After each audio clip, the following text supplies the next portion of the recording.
Alright guys, glad to have you on board again today. Following on from the latest series of videos, we're going to add up another thing to the pile, going down the rabbit hole of explaining all the nitty-gritty details of economics in blockchain world. Also remembering that we're echoing from the previous videos in here, specifically two of them.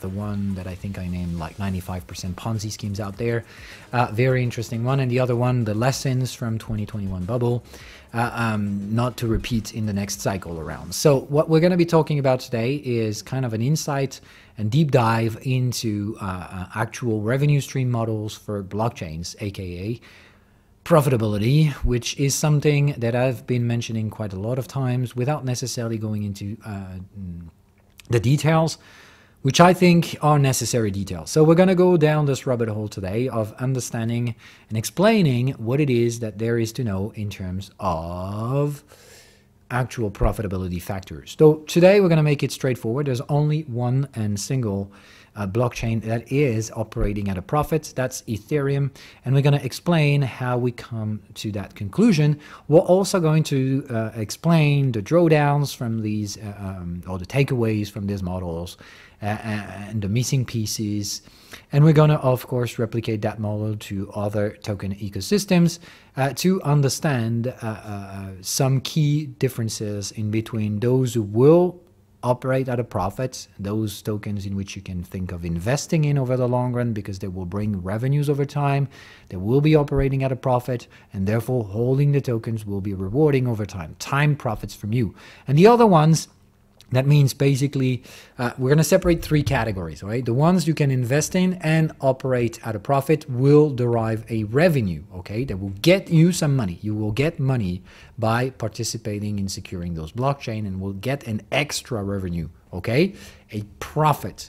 The second thing is all of those blockchains will operate at a net break-even, which is basically, aka, it depends on how much you invest in, which will operate into how much free use of that system you have.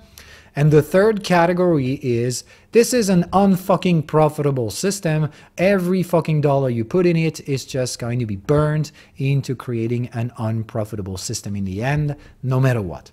Though, in order to separate the third category, because of course that's the one we just don't want to pay too much attention to, we just don't want to be in here. So how do you make sure not to be in here? That's echoing from the 95% Ponzi shit. That's aka the same old system, which means the first model is, well, at least make sure to be in these two, which means either your blockchain is profitable or have a profitable business model, or is close to being profitable. We're going to answer the questions by that video, of course. Those in here require you to at least use the system. So once again, if you are not really sure to be in this one or this one, at least make sure you use it anyway. So that's if you don't use it, then forget about category number 2. Then your choice is binary. Either you figure out a profitable business before it turns out to be profitable, and you're going to be rewarded for this risk taken, or most of the time, 99% of the time, you're buying into something that will die. And well, in that perspective, time isn't going to profit you. It's just going to destroy capital over time. Okay? Same old story, reference to things that we've mentioned in the past. So I'm not going to go over too many details here. Remember that there is a process to follow in order to figure out if a blockchain is profitable or not. Most of the time, the trick is in here, which means, well, most of the time, the thing you're trying to solve is already solved by a centralized party, which is very dangerous because most of the time, the blockchain will then be way too expensive to deploy, aka you do a similar service that a centralized service will do, and they will do it at a much lower cost, which means the inherent cost of deploying a blockchain distributed ledger will not necessarily be worth it, which means it always came down to the same stuff. What does blockchain provide that justifies such a higher cost? And it always turned out to be the same story. It relies to censorship resistance, immutability, and trustlessness. So that's really the way it is. If you're not removing a hell of a lot of trust or censorship probabilities, then this means you serve no real purpose. The extra cost that you will pass on to the consumer will simply not be worth it. Okay, so if you are not market fit, you're going to zero, period. That doesn't matter if you are in a crypto bubble or whatever bubble out there. It means this capital is misallocated. It will go down to zero. It's just a matter of time. The longer you stay in these unprofitable blockchain, the more it tends to zero because they have inherent costs, okay? And this inherent cost, you're going to be the one bringing the external capital in here, okay? By bringing in your dollars to buy their tokens, you're going to basically pay for the cost of a service most of the time you don't even use. So it is making no fucking sense, all right? So like we stated, all of those Ponzi shit that are going to zero, it's really, really, really the way it is. It's not even a zero-sum game, it's a losing game. As you go in, your only expectation of profit is if someone is dumber than you and buy it at a more expensive prices from you later. This is the only expectation of profit you have in here because those business models can't compete with centralized services. Okay? If you're trying to bring to the table censorship resistance, immutability, and trustlessness on a system that doesn't really have too much trust assumptions and censorship protocol and censorship probabilities, then basically you're just going to be serving a more expensive service for no reasons, okay? And remember, market forces cannot remain stupid too long. They can be bubbles here and there, but they'll always burst, okay? So that's pretty much what I think has happened in 2022. We've destroyed all of these unpredictable business unproductive business models, and they will all go down to zero now that the Ponzi's have started to fall. Okay, so that's the way it is. All of these blockchains are flowed with cash, but they have inherently high operating costs. They will drive everything to zero because as long as they do not bring positive revenue, compensating for the day-to-day expenses, this inherently goes to zero unless some other people bring some fresh cash along the way. And like we stated, cash is pretty rare today. Okay, so that aside, let's jump into the economics. So I would suggest the best case scenario for you to understand how token accounting and token economics in here would be to look at this thing. So you go to token terminal, you got a tab in here which is financial statement. The beauty of blockchain technology is that open ledger can be are readable and can be read by anyone, including protocols which can create financial statements as we go. And that's really great. I mean, we can create weekly financial statements with some automated protocols. That's pretty damn great. Very, very interesting stuff, by the way. So what we're going to pay attention to is how did they build those financial statements? Because of course there's going to be key takeaways in here, and it's definitely not perfect, okay? So we'll explain how they turn out to say Ethereum is the only profitable blockchain out there. How long has it been happening? For 3 quarters, because basically if we switch to yearly, oh sorry, let me just go back in here. Can we load up additional stuff? I don't know if we can scroll. Yeah, we can. Okay. So as you can see, okay, it was operating at a loss Q3 2022, and it's been starting to cross over to the positive territory in Q4 2022. So first of all, I'm just going to kick the I'm just going to kick the door immediately. The thing is that every business generally starts by operating at a loss. Most of the time due to the fact, well, the inherent cost of building and running this thing is way too much for a single person to just come over with cash. So most of the time, businesses operate with debt, okay? So remember, debt is nothing but a bet on future profitability. So all these blockchains operating at a loss today, people have been putting some cash in here, and if they don't turn out to be profitable, who's gonna lose? Everybody holding the token. So every token holder who is kind of hodling in a token that will not have market fit profitability system, well, good luck with that. You're just destroying value every day and being someone else's exit liquidity. So that's the way it is, okay? Remember that most of the time these things are Ponzi's. There are very few valuable tokens, and we're going to mention and focus on these. So all of these will operate at a loss in the beginning for obvious reasons. They require tremendous amount of capital to build the infrastructure itself. Then it takes a lot of money to incentivize validators to distribute and decentralize the system. And then only at a later stage, the system gets used and generate some profits, which should normally compensate for the general expenses. If you remember the basics of accounting, okay, you've got revenues and expenses, and they both have to square in the end, okay? So that's really the net profit in the end is whatever is left from all the revenues that are not met with expenses, all right? And of course, in the early stages, every company operates at a loss. It generally turns to be profitable. Key takeaways in here is that generally this model is on average for general companies. It takes 2 to 3 years to operate at a net loss, and then you will see the reverse out of loss. You're still losing, okay, but you're going to start losing or stabilizing the losses, eventually even reversing some of those losses out of 2 to 3 years on average. Okay, then somewhere like 5 to 10 years at best, you're generally going to have to cross over profitability, which means all your previous debt or capital expenses will be covered by higher profits, and you're going to operate at a net profit, which generally goes to a final phase later on when the business model is stabilized and stuff like that. You're going to start redistributing excessive capital, which means you do not have too much capital expenditures and stuff like that. You're just basically going to keep on rolling the business by generating consistent profits or slightly increasing profit, and you're going to start distributing excessive capital to investors. So that's the end game. Remember that when you're buying a token, that's what you want to be in, that beautiful story in which people will pay to build the stuff, then distribute, start profiting, and then be among the ones who will be distributed that profits. That's really the way it is.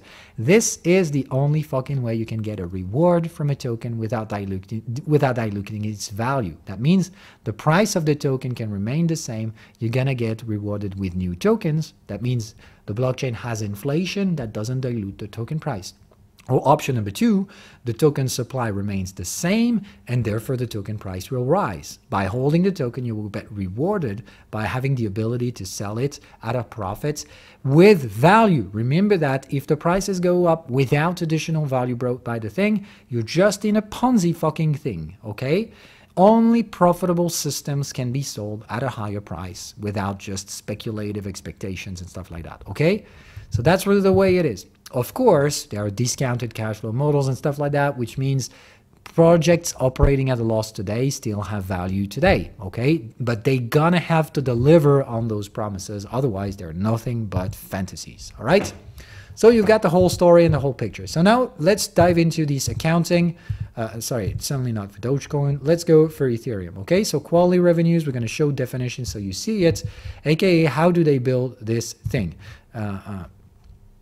So they take on the total transactions fees paid by users, aka how many tokens have been spent as a fee on a day and what was the price of that token on each day, and you compute that and you get this revenue in here. So for Q2 2023, still going on because we're still not by the June 30, so we've been generating 600 million revenues from transactions fees paid by users. Okay, that's pretty nice, okay? That's rising from the previous quarter, and we haven't terminated this one, okay?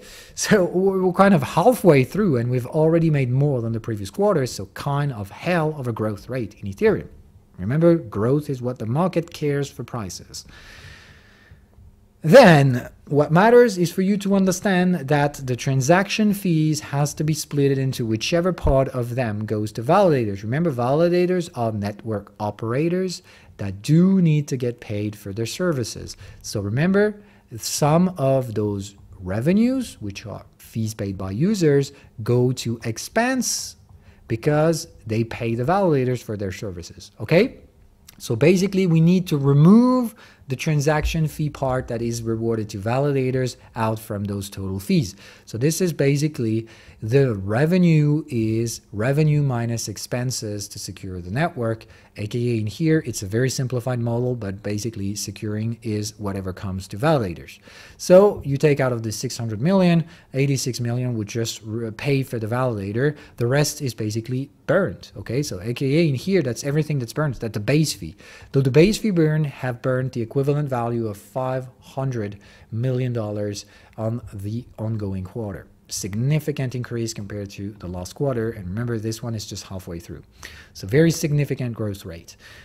Remember, you will see those growth rates only when you are in an S-curve breakthrough, aka remember, that's those S-curve moments that cannot last more than 5 years and can generate tremendous profits on a very limited amount of time, but cannot last forever. So definitely, I would say Ethereum is going through its S-curve moment as long as it goes with such growth rates. Topic for another day. Though that aside, remember that if you want to end up with the end game, the net profit, you need, okay, to remove any other metric like token incentive or means of token dilution. So that's the first takeaway in here, okay? For Ethereum, all the tokens are liquid, which means there are no team vestings or stuff like that. Everybody is free to spend their token into whichever needs they have. So that's something we need to account. Though this is not accounted in here, but I would say, for example, the full-time devs who are actually being paid in dollars but paid with Ethereums, but basically they have to sell their Ethereums, these should be included as an expense for the network, because remember, the network doesn't run if we don't have developers. Developers need to eat and sleep, and these are dollar-based kind of expenses which are not accounted in here on that end, okay? So they take an average distributed of 1,700 Ethereums per day on those net global emissions, which, well, I would argue needs a lot more fine-tuning, though that's the takeaway on this system. I like the fact that the math in here makes kind of a financial statement logic, but it requires, to me, much more in-depth analysis of the expense side. Token incentives, vesting schedules, and stuff like that should be detailed in here with much more details. So that's it, okay? But still, net in here, Ethereum operates at a net profit. This is not even a question due to just how tremendous market burn there has been in the recent times. And it's only getting worse, by the way. Though if we take on the Ethereum reference model in here, the beauty is that as it's dollar denominated, we can compare. So I would try to have a look at some other models, like for example, Motiverse 6 in here. If we have a look at this token, well, you would see if we operate on a yearly basis in here to have a more longer-term vision, we'll see that this project doesn't have that much data for 2020, probably launched late 2020. So we're going to have a look at the next year, okay? So basically in here, as you can see, first year of existence, oh boy, $300 million value destroyed, basically through token incentive. And remember, that's not even accounting for the vesting schedule. So to me, that's the most tremendous dramatic part in here. If we were accounting for the vesting schedules and stuff like that, well, these numbers will be even more dramatic, okay? So that's really, really, really the way it is. So accounting for all these things, oh, they might actually have protocol governance token that have been distributed to users. Yeah, okay. So we'll see. But to me, it still lacks of clarity. It should account for the dilution of team and foundation and community pool distributions and stuff like that, okay? If they were accounted, I'm sure these numbers will be worse. But what matters to me is the general grand scheme of things, kind of the dynamics. So you would see in here, it's kind of corroborated with the systems that we've highlighted previously. It operates at a loss in the beginning, seems normal, but out of years, you can see the normally the course should be reversed. In here, it's not, because there's still tremendous vesting schedule on this token. But still, despite that factor, well, we would like to see, at least on the accounting side and through the lenses of that model, no model is perfect on this world, you would see that this one goes by the model of reducing the losses ahead of potential break-even profitability, okay? That's the way it is. So we need to figure that one out, okay? Out of the tokens you're willing to invest in, you really want them reducing and cutting their losses out of a few years of existence, okay? That's really, really a key takeaway. You want to see the accounting getting better over time. Otherwise, that's the sign that, well, we're investing in the expectation of a profit. But to be honest, there's very little chances for this to happen. Not even mentioning what we've said before. Don't forget about it, okay? If you have a potentially profitable business model, that doesn't mean it will. It just means it has to go ahead of profitability, and that's not an easy task, and there can't be profitable blockchain all over the place. It's a competitive environment. There's no room for everyone, okay? So I've said it again. If you are competing with Ethereum, trying to do the same thing, Ethereum is already fucking profitable. That means the money will go there instead of your shitty copy of the token supply. All right, that's the way it is. Other blockchains are actually operating this way. We would take Phantom in here as an example. If we look over the years, you would see in here we cannot get earnings because the token incentives are not properly computed, though basically that's the way it is. It needs to look for the fee increase. So we can see in here the fees are actually decreasing, which is kind of worrisome.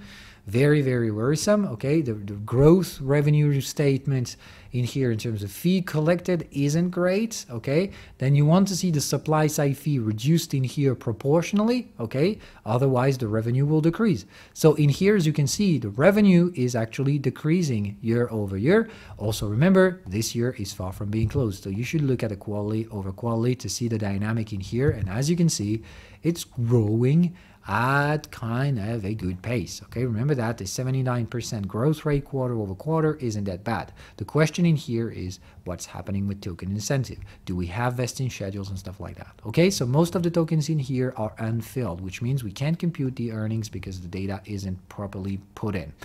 So that's the way it is. Most of the time, like I said, it's not even a question. They do operate at a loss. It's not even a question because just the vesting schedules overcome the revenue by a large margin. Okay, so now that we have the whole story, it's more than enough for us to compute the rest of it. Okay, remember that on each and every model that you look for all the expenses, try to put them in here, look for the revenue by taking everything that isn't distributed to validators, because validators will take these as an operating profit. That means they need to sell these tokens to cover for the expenses of running the hardware. Okay, even though proof of stakes are pretty cheap to operate, they still have operating costs. So quick parallel in here would be to eventually use Cosmos blockchains, which I kind of like a lot. And their business model in here is pretty easy to transform. So if we were to use this model in here, for example, for the Cosmos Hub, let me just go by there. If we're going for the Cosmos Hub, you would see they're unable to fill the token incentive. So how would you compute token incentive for a Cosmos blockchain? Well, that would be fairly easy to say, okay? Validators do take every transaction fee in here. So as you can see, every fee is supply side distribution. Validators retain their actual profits. The thing is that validators also take another share of profit by taking a commission on the blockchain's inflation. So remember that you can't just take every new token minted on the Cosmos blockchain as an expense for the network, because most of it, of the new tokens, are distributed to token holders, aka if you're having some tokens and if you're delegating to secure the network, you're going to be rewarded with that inflation. Remember that inflation isn't punitive, it's just that it punishes those who have Atom tokens but don't stake it. So as long as you stake it, you're actually profiting from those who don't. That's the way it is. It's a redistribution mechanism. Okay? So on that front, you also need to understand that out of the newly minted tokens on the Cosmos Hub, there is a 10% community tax, which means out of 100 tokens created, 10 of these tokens end up in the community pool, and the community pool creates incentive. So remember that the community pool extraction is a fee for the network, okay? The second fee would be from the validators fee taken out of the delegations, okay? So that's the way it is. Out of the inflation and out of the rewards distributed, the validators return a fee out of this, which to me should be accounted as an expense for the network. So if you want to compute the Cosmos Hub's profitability, you need to run those numbers. I'll eventually, if I can find some time, eventually do it for you to get a glimpse of actual profitability of the Cosmos Hub. And you also need to understand why these chains, like the Cosmos Hub, like Chainlink, like Avalanche and Polkadot, could all be the next profitable ones, because they do create an ecosystem around them. You need to understand that the only way to turn these math to be profitable is to extract fees that don't get rewarded to the validators on their entirety. Okay, that's exactly for Cosmos blockchain, the business of interchain security. You're going to get additional revenues from other blockchains, which only a fraction will be sent to the validators and the rest will be for you to gain. Okay, so there will be external fees that will add up as a net income for the blockchain token holders.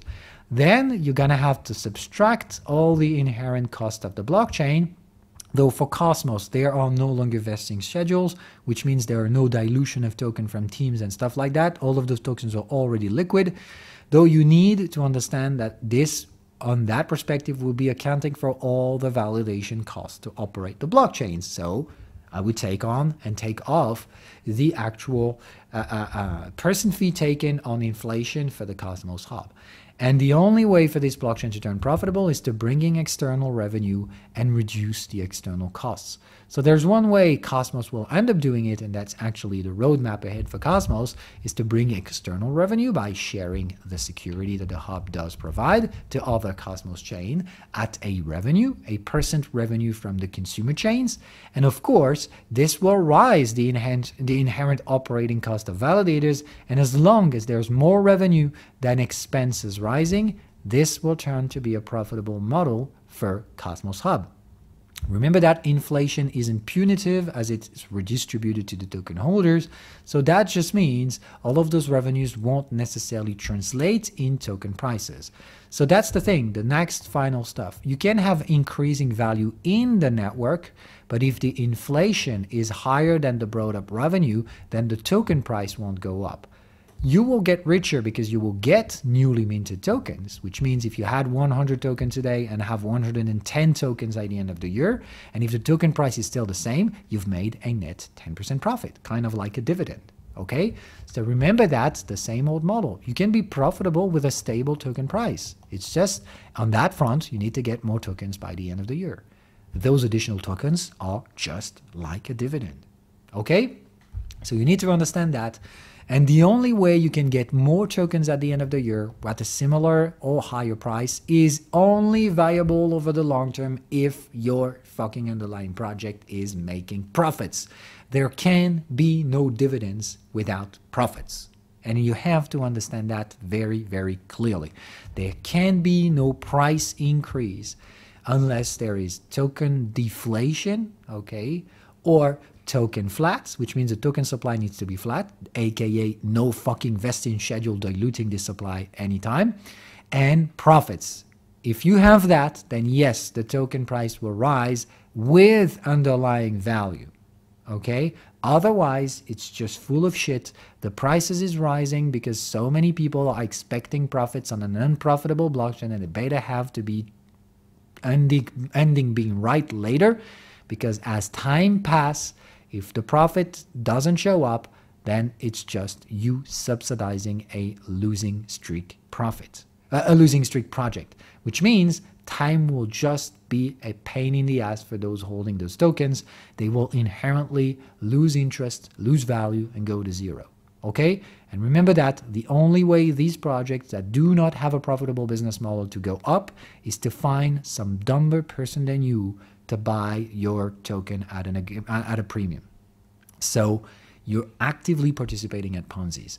But remember, there's also a third category. The third category in which you can actually operate this thing at a profit without necessarily being a financial profit is the profit from the use case. Remember that these things can actually operate at a break-even or slightly losing kind of system. That means if it's operating at a break-even, that means the money going in is equivalent to the money going out, and inside the system, the money is just being redistributed, aka you rather like to be a user.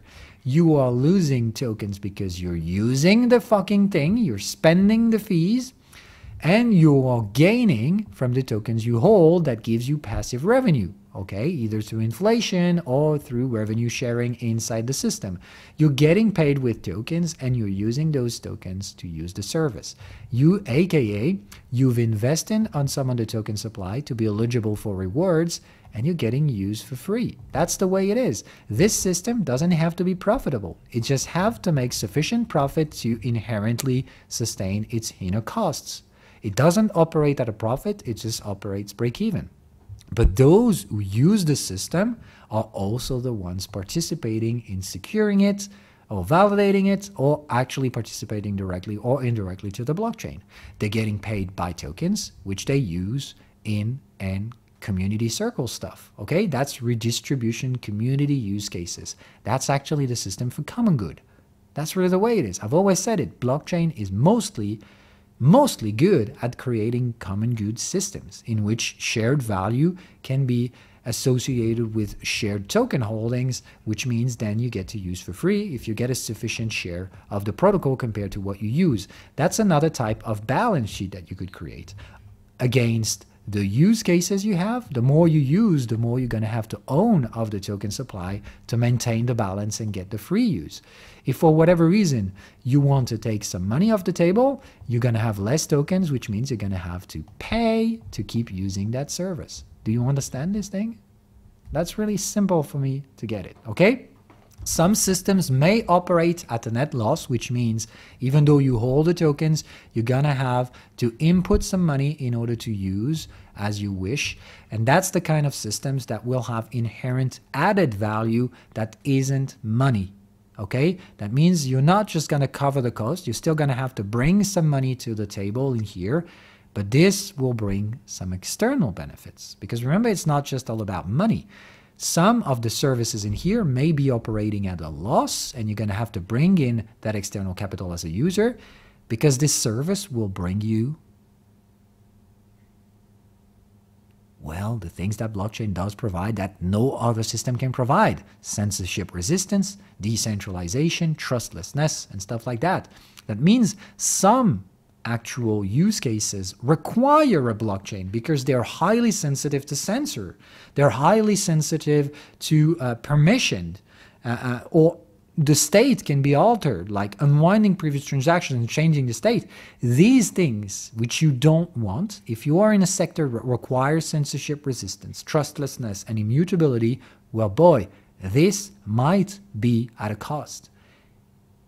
And the net gain might not be you richer at the end of the day by having more dollars out than you put in.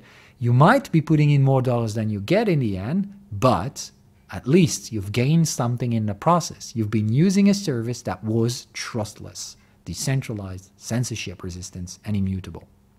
And that sometimes can be operating at a loss, but what you're gaining is a use case that you would never be able to counterfeit with a centralized party. So that's the way it is. Also understand that economics just sometimes goes beyond just you making money. All right? Only the profitable system, which will be able to extract value from their ecosystem without being too greedy, aka for the Cosmos Hub, you're willing to send over your security and you're going to ask for external revenue stream, which, if they can balance out the inherent cost of your security, will turn you to be profitable, which means you will be able to pay a dividend or external profit to your token holders without necessarily creating a Ponzi scheme, okay? On the other hand, you're going to have those net projects where we just create common goods for their users, and they don't have to be very profitable. They can be marginally profitable or very lightly operating at a loss if the benefit they bring to the table are worth it. And last but not least, to me, there are very few projects who have the capacity to shine by creating an ecosystem and extracting value out of it. Though there's Cosmos with interchain security, there, for example, Chainlink with its Oracle network, which can extract a bit of value by providing the underlying infrastructure for those oracles to operate, though they can extract a little bit of value out of it. Avalanche can extract from its subnet system. Polkadot can extract some value out of its underlying projects building on parachains, and there are not that many of them who can actually do this. Layer 2s can eventually try to extract value if they do have layer 3s, which, for example, they sell services to, or they will operate at a profit if and only if they can collect more fees than the one they spend on the layer 1s to inherit security. That's really the way it is, okay? Layer 1s can only be profitable if they have a flourishing ecosystem, okay? Other ones, like I said, most of those tokens in here are not even blockchain tokens. They are either security or they simply just operate at a loss. So once again, if the business model itself isn't profitable and isn't competing with market share that can extract sufficient value to justify the external blockchain costs, well, that means this thing isn't going to be ever profitable, and it'd rather like to be targeting a censorship resistant requirements and stuff like that. Otherwise, these blockchains operate at a loss, and that means anybody buying in the token for the expectation of profit is just, well, nonsense. I don't know what the fuck you're doing, but you're just probably expecting this thing of someone dumber than you buying it at a more expensive price later, aka you're participating in a Ponzi. All right, so try to make it easy on you guys. Remember the previous videos. You'd rather like to use the token to at least even if it's not profitable, gain from the decentralization, immutability, censorship resistance, and trustlessness of the underlying utility you have. So I'd rather like to be a utility that requires those qualities if it operates at a loss. Otherwise, rather like to be at least break-even or profitable. And get me right, there can't be just profitable tokens out there. There is a very limited share of tokens that can be, and there's already one, and it's actually a leader in the market that's already profitable. So boys, time is ticking. If you think you can kill Ethereum, you'd rather like to do it quick. If there's one thing that I've learned from 2021's bubble, is that many have tried. They've all failed so far. Maybe some will turn profitable in the next cycle. I hope they will, but just understand that there is no room for everyone to be profitable. So try to bear that one in mind. At least now you have a model to account for profitability. It's not a perfect model. There are key takeaways in here. It's incomplete, and there are therefore some trade-offs. But if you take some time to assess those vesting schedules, how much money costs the operating system and stuff like that, how much revenues it takes, how the money circulates in each ecosystem, you would actually be able to figure out if your token is increasing its profitability or decreasing it. Remember, the time is ticking. Tokens can't be unproductive and unprofitable for every time. They have to reduce their costs or bring in additional revenues. Otherwise, it's an inevitable death because the competition is definitely there and the seats are limited. That being said, I hope you guys learned something today. Bye-bye.